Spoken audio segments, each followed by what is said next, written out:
ના ભાઈ આજનો શું પ્રોગ્રામ છે? આજનો પ્રોગ્રામ અમારો એવો હતો કે તારીખ 7/4/2025 સોમવાર અને અમે ભંડારો રાખેલો હતો માતાજીનો. આજે લગભગ અમે પહેલાં બટુક ભોજનથી ચાલુ કર્યું હતું.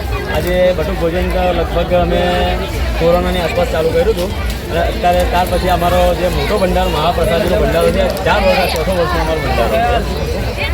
આ ચોથા વર્ષે અમે પ્રવેશી ગયા છે અંદર. હજુ ભગવાનની માતાની આશા હશે વધારે પડતી તો વધારે કરાવશે આગળ પડતા.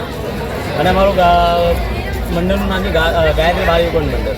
જી, આ ભંડારો કઈ જગ્યાએ અને કયા વિસ્તારમાં આવેલો છે? આ ભંડારો ગાયત્રીનગર વાલસા રિંગ રોડ પર આવેલું છે, ગુરુકુલ વિદ્યાલયની બાજુમાં. અને આશરે અંદાજે કેટલા લોકોએ પ્રસાદી લીધી? નાના કરતા ઓછામાં ઓછી લગભગ 2025ની આસપાસ કરું છું. જી, અને આ તમે કેટલા વર્ષથી કરતા આવ્યા છો? આ લગભગ આ ચોથું વર્ષ છે અમારું.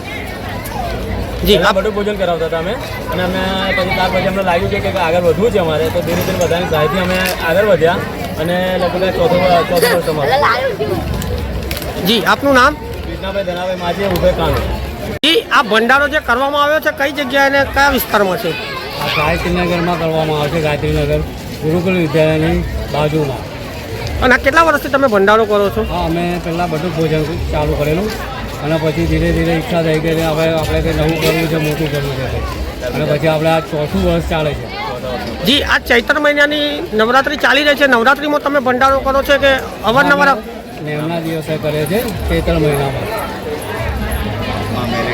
અને અંદાજે કેટલા લોકોનો મહાપ્રસાદી લીધી હશે આજના રોજ? આ મિનિમમ 2000-2500ની આસપાસ આપણે લઈ રહ્યા છે બધા અને શાંતિથી ભંડારો લે. આજુબાજુ સોસાયટી છે, ગાયત્રીનગરમાં છે, આ બધાનો સપોર્ટ છે. જી, આપનું નામ? કલ્પેશ માછી.